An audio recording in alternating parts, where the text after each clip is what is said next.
في البدء كان الكلمة والكلمة كان عند الله وكان الكلمة الله.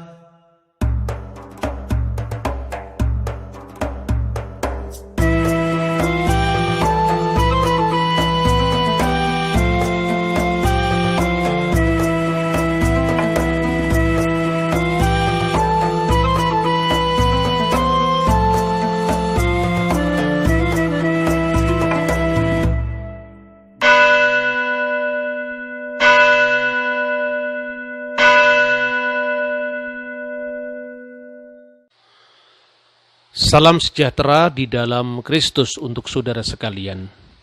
Hari ini kita akan membahas tema, benarkah Kristen adalah agama ciptaan Paulus? Mengurai fakta historis, meluruskan nalar polemik. Mengapa? Karena seringkali seseorang itu menilai iman atau agama lain dari perspektif agamanya.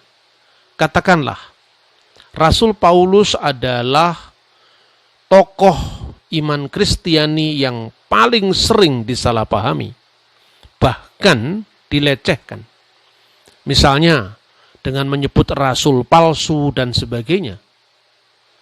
Orang lupa bahwa Paulus adalah salah satu dari tokoh Kristen yang penting dalam sejarah gereja kuno. Bahkan kekristenan mengenang jasa Santo Paulus di dalam penginjilan kepada bangsa-bangsa lain. Sementara itu, orang begitu sensitif ketika tokoh agama yang dipujanya itu dikritik.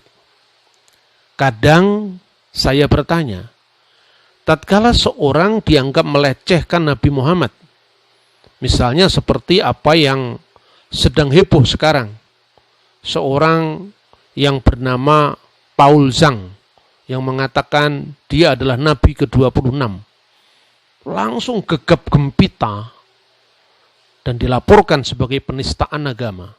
Saya tidak sedang membela posisi Paul Zhang karena saya tidak kenal dengan dia, tetapi saya hanya sekedar memberikan contoh. Ketika seorang begitu sensitifnya ketika nama Nabi junjungan umat Islam itu disinggung, di pihak lain orang begitu entengnya mengatakan Paulus rasul palsu, Paulus pemalsu ajaran Yesus. Dan biasanya pembicaraan itu tidak didasarkan atas fakta historis, melainkan hanya lebih didorong oleh nalar polemis untuk sekedar menjatuhkan agama orang lain dan memandang agama orang lain dari perspektifnya. Nah, ini saudara-saudara yang harus dihindari. Tetapi baiklah, apa sih yang dipersoalkan tentang Paulus dan kenapa sering dipertentangkan dengan ajaran Yesus Kristus? Orang biasanya mempertentangkan antara ucapan-ucapan Paulus dan sabda-sabda Yesus. Padahal kitab suci yang dikutipnya ya Alkitab juga. Jadi dia membangun argumentasi untuk menolak Alkitab tapi dengan mempreteli ayat-ayat Alkitab tanpa melihat konteksnya secara keseluruhan. Lalu dia bermain-main dengan ayat itu untuk menyerang iman Kristen. Tentu dalam konteks yang sedang kita bahas, ini sebuah bentuk penodaan agama, sekalipun saya sendiri sebetulnya tidak terlalu setuju apabila perbedaan pandangan itu harus dipersekusi atau dikriminalisasi.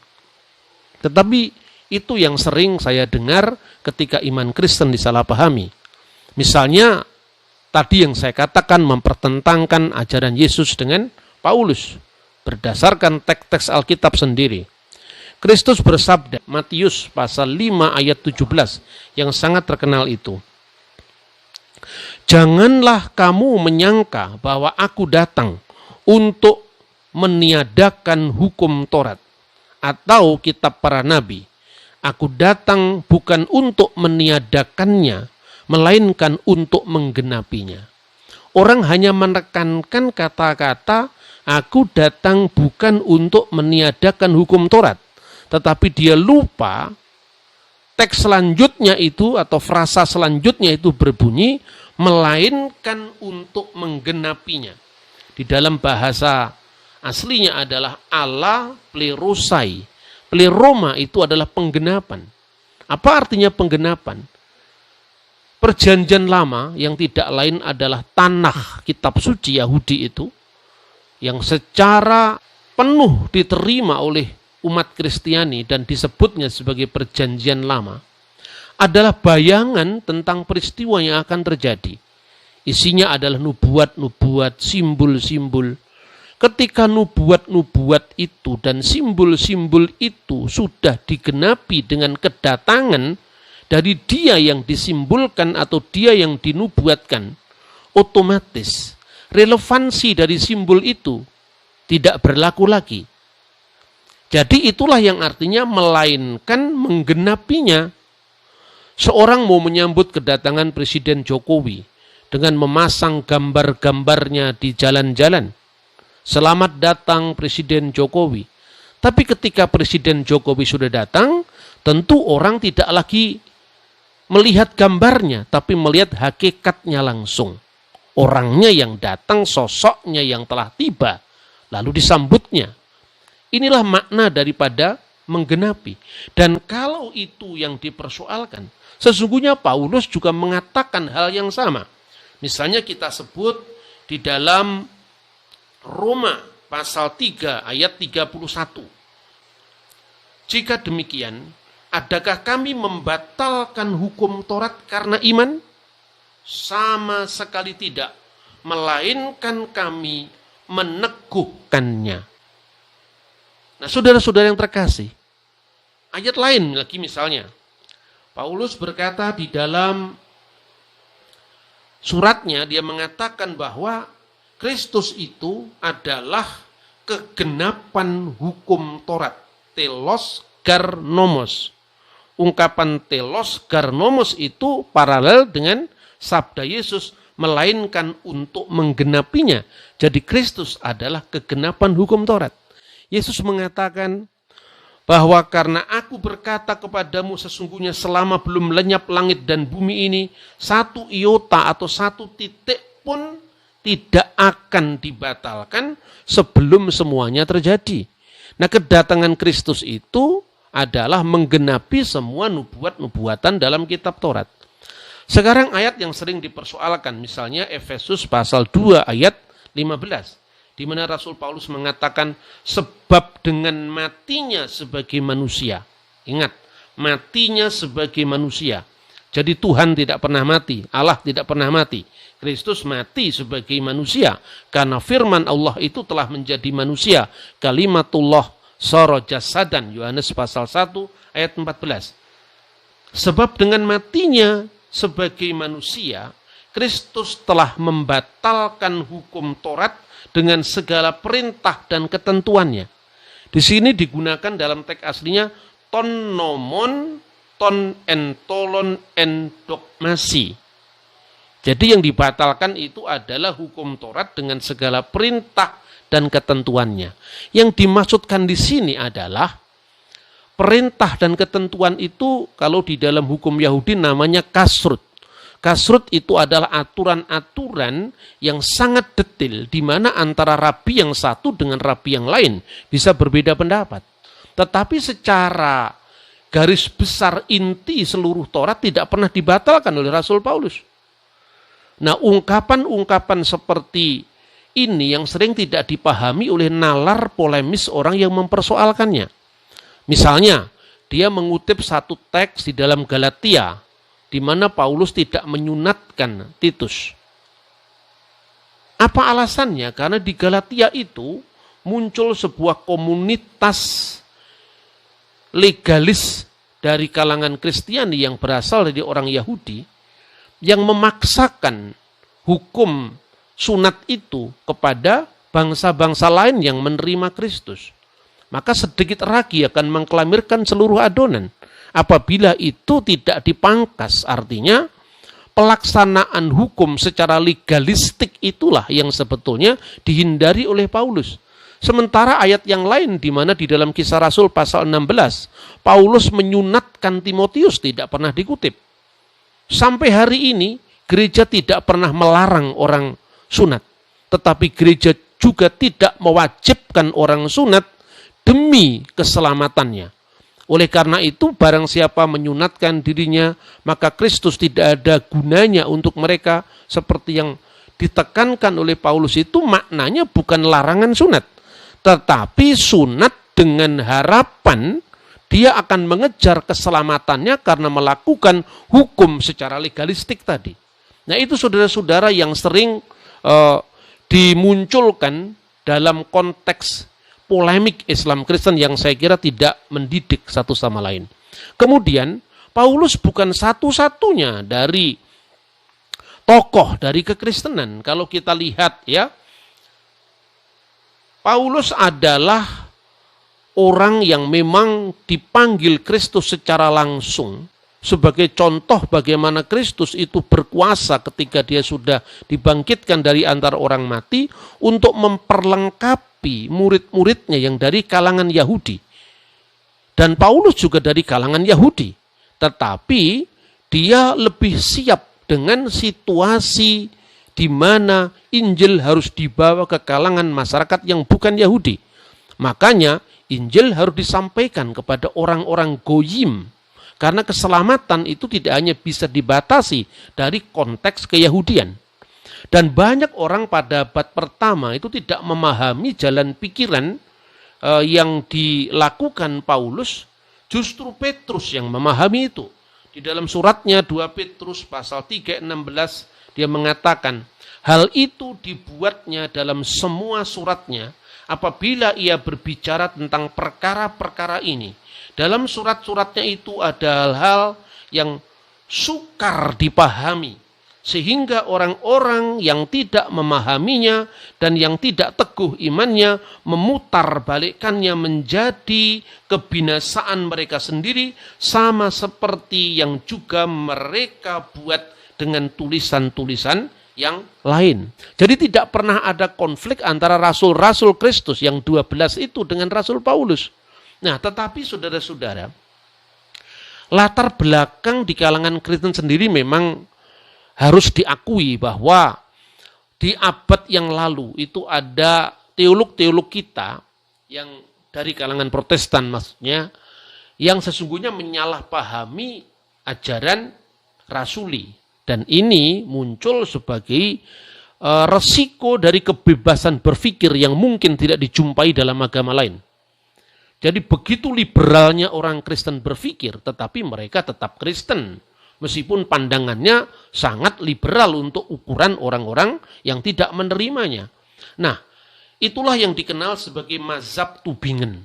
Mazhab Tübingen itu pernah membuat semacam pertentangan antara kekristenan yang dibawa oleh Petrus yang disebutkan sebagai Petrine Christianity dengan kekristenan yang dibawa Paulus. Nah, itu kira-kira yang bisa dilacak dari konteks sejarahnya di kalangan Kristen. Mazhab Tübingen itu terutama diperkenalkan oleh seorang yang bernama Ferdinand Baur. Dia meninggal tahun 1860 ya. Ketika kira-kira antara tahun 1824 sampai 1825 itu zamannya Pangeran Diponegoro. Dia menulis Paulus de Apostel Jesu Christi. Dia mengatakan dia menolak keaslian surat-surat Paulus karena ada pertentangan tajam antara Petrus dan Paulus dalam gereja mula-mula, tetapi berhasil ditutup-tutupi oleh penulis Injil Lukas. Nah, ini teori-teori yang memang sangat liar karena waktu itu sebetulnya adalah awal-awal bagaimana gereja itu benar-benar mengkritisi imannya sendiri, dan sekali lagi ini yang tidak terjadi pada agama lain. Karena itu salah apabila kita mengutip mazhab Tübingen, mengutip kalangan Kristen untuk justru menyerang iman Kristen. Karena teologi itu kan berkembang secara sangat dinamis ya. Nah, oleh karena itu mazhab Tübingen ini tidak pernah artinya harus dikutuk-kutuk atau dipolemikan, tapi sekarang ini orang Kristen menganggap itu sebagai dinamika dalam pemikiran. Sekalipun tentu saya misalnya sebagai seorang yang sangat menekankan tradisi apostolik, menekankan ajaran Kristus yang bersinambung dari Kristus, rasul-rasulnya, murid-murid dari rasulnya yang dikenal dengan apostolic fathers, tentu menolak pandangan seperti ini. Tetapi kita tidak dalam posisi untuk mengutuk karena kebebasan berpikir itu sudah terbiasa di kalangan Kristiani. Nah, saudara-saudara, apa dibalik behind the Tübingen School itu sebetulnya? Ini yang harus disampaikan dengan terus terang ya. Waktu itu para teolog non-Katolik itu memiliki mentalitas asal beda dengan Katolik.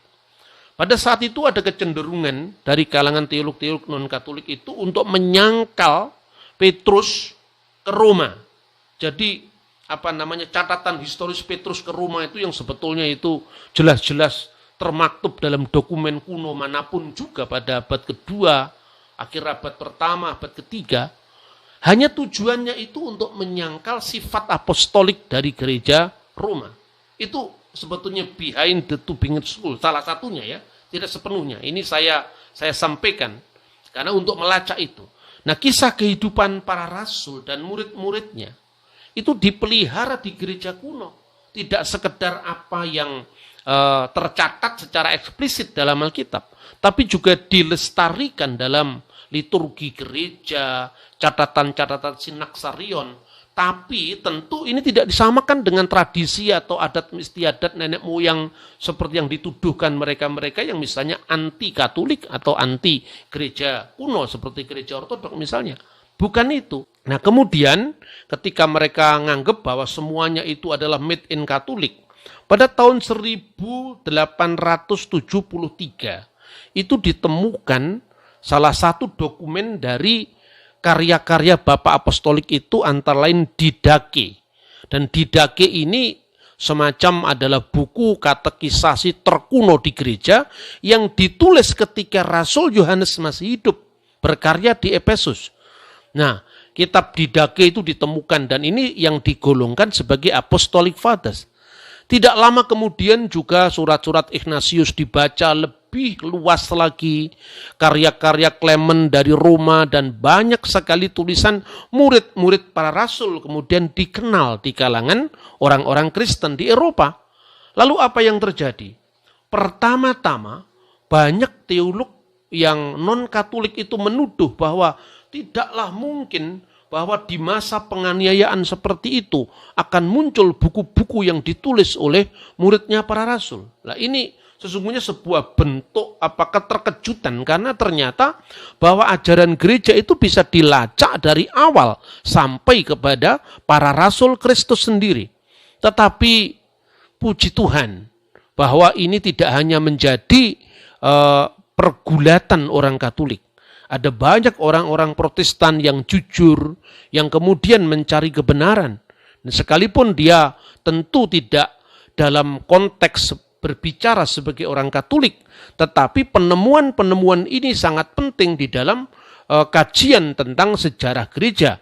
Maka J.B. Lightfoot, seorang penulis dari gereja Protestan, seorang teolog dari gereja Protestan, kemudian menerbitkannya di dalam bukunya Apostolic Fathers. The Apostolic Fathers ini memuat baik itu tulisan dalam bahasa aslinya yaitu bahasa Yunani maupun terjemahannya dalam bahasa Inggris.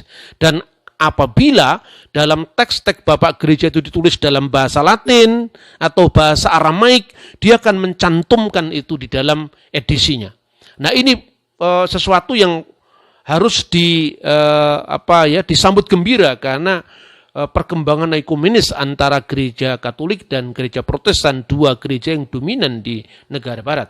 Maka teolog lain seperti Adolf van Harnack kembali meyakini data-data awal gereja dan mengusulkan agar buku-buku perjanjian baru itu ditulis lebih awal lagi daripada semua yang sudah dituduhkan atau diteorikan oleh para teolog yang sangat liberal hasil dari mazhab Tübingen tadi. Misalnya yang memberikan penanggalan Injil Yohanes itu ditulis pada abad kedua dan sebagainya. Ini semua kesimpulan-kesimpulan yang kemudian menjadi invalid, menjadi cacat setelah ditemukan bukan hanya karya-karya murid-murid para rasul, tetapi perkembangan berikutnya nanti ditemukan naskah-naskah perjanjian baru yang melimpah ruah luar biasa, yang jaraknya itu hanya ada bahkan yang belasan puluhan tahun. Misalnya naskah Injil Yohanes yang dikenal dengan P52 itu berasal dari tahun 115 Masehi, sementara Rasul Yohanes wafat di Efesus tahun 96, hanya ada jarak belasan tahun. Dan itu jumlahnya cukup banyak untuk perjanjian baru, 5.780-an naskah yang sampai hari ini Anda bisa cross-check. Sehingga ungkapan-ungkapan Alkitab dipalsukan itu sesungguhnya adalah opini-opini orang yang kurang terpelajar. Coba Anda lihat langsung di Biblioteka Bodmeriana di Switzerland. Itu papirus-papirus kuno yang bisa langsung diakses. Anda akan membaca di Injil Yohanes pasal 1, semua bunyinya sama. Enarki in holokos, ki holokos in prostontion, ketios in holokos. Nah ini yang menjadi dasar dari kristologi logos tentang firman Allah yang menjadi manusia. Nah saudara-saudara, kemudian di situ ketika Adolf van Harnack tadi meyakini data-data awal gereja, sesungguhnya dengan penemuan karya-karya Apostolic Fathers itu sebetulnya mazhab Tübingen itu sesungguhnya tertantang berat, tetapi kadang-kadang karena gengsi akademis dan sebagainya, orang tidak mudah untuk menghapuskan pendapatnya yang lama. Dari tulisan-tulisan muridnya para rasul itu dibuktikan tidak ada jejak pertentangan antara misalnya muridnya Petrus dengan muridnya Paulus yang dipertentangkan itu. Kalau saudara-saudara melihat sejarah Indonesia aja misalnya, Bung Hatta pernah mengkritik keras Bung Karno tentang demokrasi terpimpin. Bung Hatta mengatakan demokrasi terpimpin itu seperti mendirikan rumah di atas kertas, bagus dan indah. Tetapi itu usianya tidak akan panjang, sepanjang dengan usia penggagasnya yaitu Soekarno. Begitu kerasnya. Tetapi pertentangan itu bisa dilacak jejaknya. Kalau bukan di tulisan Bung Karno langsung atau Bung Hatta langsung, murid-muridnya Hatta, murid-muridnya Bung Karno bicara tentang itu. Bisa dibuktikan. Karena apa? Murid-muridnya yang nulis Injil, yaitu murid-muridnya penulis Injil Perjanjian Baru, itu juga meninggalkan dokumen bagi kita yang cukup lengkap. 7 dokumen yang ditulis oleh Ignatius dari Antioquia, yang wafat tahun 107 misalnya. Itu jelas sekali. Polikarpus dari Smyrna yang itu wafat tahun 156 Masehi misalnya. Ada banyak sekali ya. Dan jelas di situ dibuktikan tidak ada jejak pertentangan antara murid-murid Petrus yang dipertentangkan dengan Paulus. Tidak ada jejak pertentangan di sana. Kita kan mempelajari misalnya, saya akan mengutip beberapa kutipan dari tulisan murid-murid para rasul itu. Ya, yang pertama The Fragment of Papias. Fragmen Papias itu dilestarikan oleh bapak-bapak gereja. Sesudahnya Papias meninggal tahun 130 Masehi. Dia mencatat dalam fragmen Papias tadi begini. Kapan saja pengikut para presbiter itu datang, saya akan menanyakan untuk perkataan mereka. Apa yang pernah dikatakan oleh Andreas atau Petrus atau Filipus atau Thomas atau Yakobus atau Yohanes dan Matius atau salah seorang dari murid-murid Yesus, dan apa yang dikatakan oleh Ariston dan Yohanes sang imam, para murid Yesus itu. Karena saya pikir bahwa saya tidak memperoleh begitu banyak manfaat dari isi buku-buku suci seperti yang saya peroleh langsung dari suara orang yang masih hidup, yang tidak pernah kunjung hilang sampai sekarang. Jadi artinya pada zaman Papias, dia mengumpulkan bagaimana ungkapan-ungkapan, bahkan menanyakan langsung kepada rasul-rasul yang masih hidup. Ini catatan yang sangat penting. Anda tidak bisa melalaikan kisahnya tentang Hayamuruk dengan membuang negara Kertagama yang ditulis oleh pujangga yang sejaman. Misalnya seperti itu. Yang kedua, Mar Ignatius al-Antaki atau Ignatius dari Antioquia. Dalam bukunya dia menulis seperti ini. Dia adalah muridnya Rasul Petrus dan muridnya Rasul Yohanes. Aku tidak sebanding dengan apa yang diperbuat oleh Petrus dan Paulus. Mereka adalah rasul-rasul dan aku adalah hamba pelayan. Kini akulah murid pertama mereka. Mereka adalah orang merdeka, aku adalah hamba setiap saat. Mereka telah menderita, tetapi aku orang yang terbebas dalam Yesus Kristus dan aku akan bebas dalam Dia. Sekarang aku sedang belajar dari belengguku untuk mencapai segala kebahagiaan. Ignatius itu adalah muridnya Petrus dan muridnya Yohanes. Dia mengatakan, aku tidak sebanding dengan apa yang diperbuat oleh Petrus dan Paulus. Dia tidak pernah mengatakan Paulus bertentangan dengan Petrus. Jadi bagaimana para teolog dari zaman Pangeran Diponegoro dia bisa bikin teori Paulus bertentangan dengan Petrus? Berikut, Mark Clement atau Santo Clement dari Roma. Dalam bukunya atau dalam suratnya dia menulis, ketika waktu itu gereja Roma menghadapi masalah ya, karena dengan adanya perpecahan gereja di tempat-tempat lain, maka dia menulis surat pastoral. Isinya apa? Memberikan contoh kepada umat tentang tokoh-tokoh yang pertama dari masa Perjanjian Lama dan kemudian dari para rasul. Dan ketika dia memberi contoh tentang masa Perjanjian Baru, dia mengatakan menghadapi iri hati dan perselisihan. Paulus telah memberikan contoh yang telah ditunjukkan olehnya dengan membayar harga bagi ketaatannya. Setelah ia 7 kali diikat, dibuang ke pengasingan, dilempari batu, Paulus terus mengabarkan Injil ke timur dan ke barat sampai mencapai kemenangan yang mulia dan menjadi hadiah bagi imannya. Clement dari Roma itu adalah muridnya Petrus, muridnya Paulus. Tidak pernah ada jejak pertentangan antara Petrus dan Paulus di Roma. Kita juga bisa membaca dari Mar Polikarpus, murid Rasul Yohanes.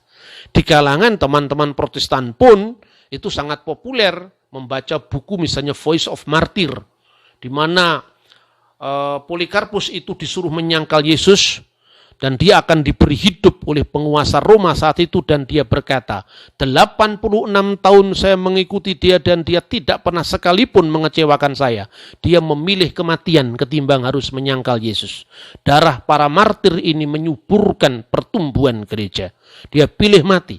Tetapi kadang-kadang teman-teman dari gereja modern ini tidak meneliti iman seperti apa yang dimiliki oleh Polikarpus, secara khusus tulisannya langsung atau laporan kemartirannya yang dilakukan oleh orang sejamannya, sehingga dia pilih jalan martir, jalan syahid ketimbang harus menyangkal gurunya.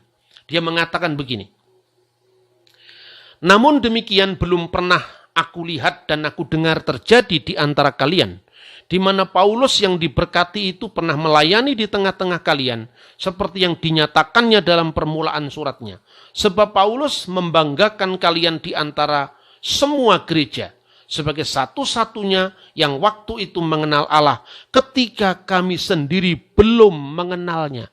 Jadi sangat jelas bahwa tidak ada jejak pertentangan di gereja kuno antara Petrus dengan Paulus, lalu sekarang ini muncul lagi antara Yakobus dengan gereja-gereja non Yerusalem dan macam-macam teori-teori seperti itu. Tapi di kalangan Kristen itu sudah terbiasa.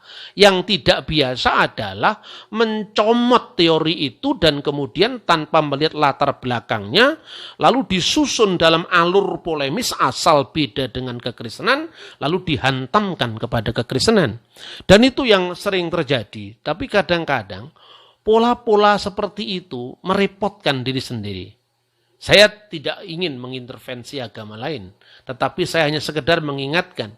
Pernah ada heboh buku yang berjudul Miracle the Reference. buku tafsir Al-Quran ini disajikan dalam bahasa Indonesia dengan referensi banyak tulisan-tulisan para ulama terdahulu. Nah, dalam buku itu hebohnya karena apa? Karena ada nama Paulus. Nah, dalam sebuah tafsir surat Yasin, ya, sekali lagi saya tidak mengintervensi iman orang lain, tidak. Tapi saya sekedar menceritakan ini pernah terjadi di kalangan hubungan lintas agama. Dalam tafsir surat Yasin ayat 13 dan 14 itu kan dikatakan, dan buatlah bagi mereka suatu perumpamaan tentang penduduk suatu negeri. Ashabal karyah, ya, penduduk suatu negeri yang ketika utusan-utusan itu datang kepada mereka, ya, idja'al hal mursalun, ketika orang-orang yang diutus itu ja'a, datang kepada mereka. Lalu ayat 14, yaitu ketika kami mengutus kepada mereka 2 orang utusan, 2 orang rasul, ya. Lalu mereka mendustakan kedua rasul itu, mendustakan keduanya. Lalu fa'asasna bisalisin, lalu kami teguhkan dengan yang ketiga. Nah, ini teksnya. Lalu di dalam banyak tafsir-tafsir Al-Quran, misalnya Ibnu Katsir dan sebagainya, itu ditafsirkan siapa orang yang diutus ke Antioquia oleh Nabi Isa itu. Ashabal Karyah itu adalah suatu tempat yang namanya Antakiyah atau Antioquia. Lalu di dalam Miracle di Reference itu disebutkan bahwa salah seorang dari rasul itu namanya adalah Paulus. Lah ini yang kemudian heboh.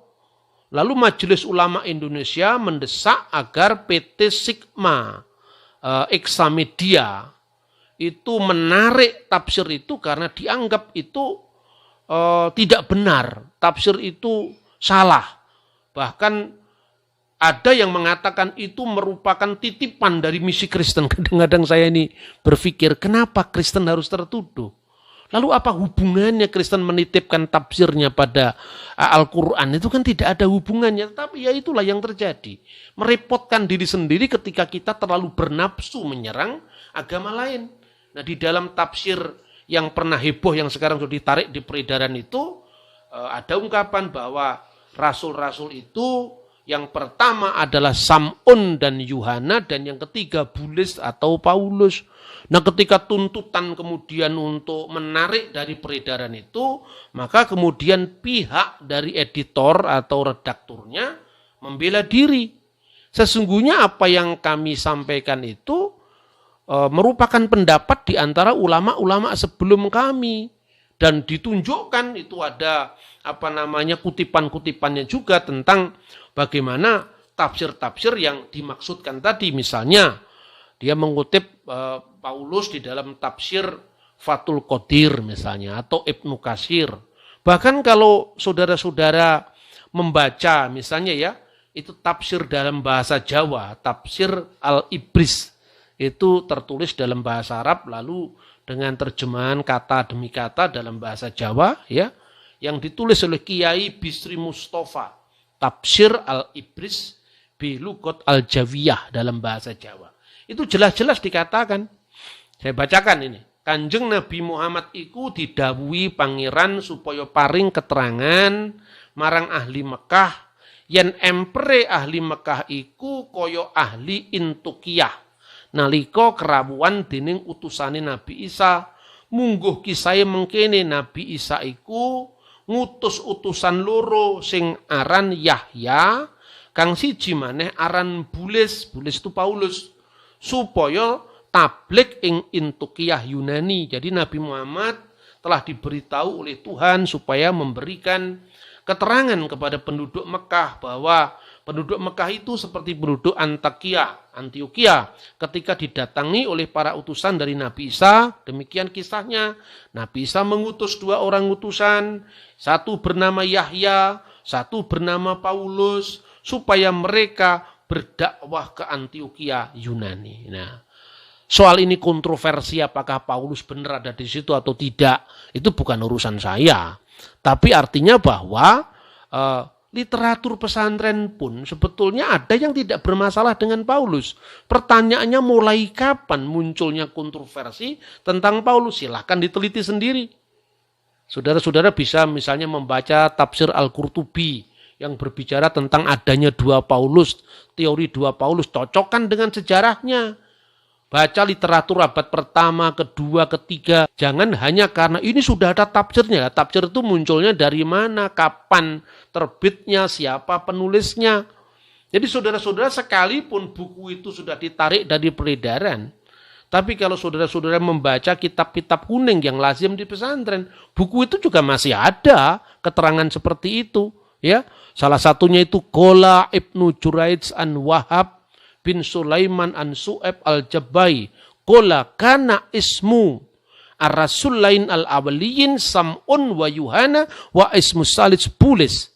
Nama dua orang rasul yang pertama adalah Simon ya dan Yuhana dan ismu Salis Bulus dan nama yang ketiga adalah Paulus. Saya sekali lagi tidak ingin mengintervensi. Tetapi saya hanya mengatakan ketika banyak orang mengatakan Paulus nabi palsu, Paulus rasul palsu.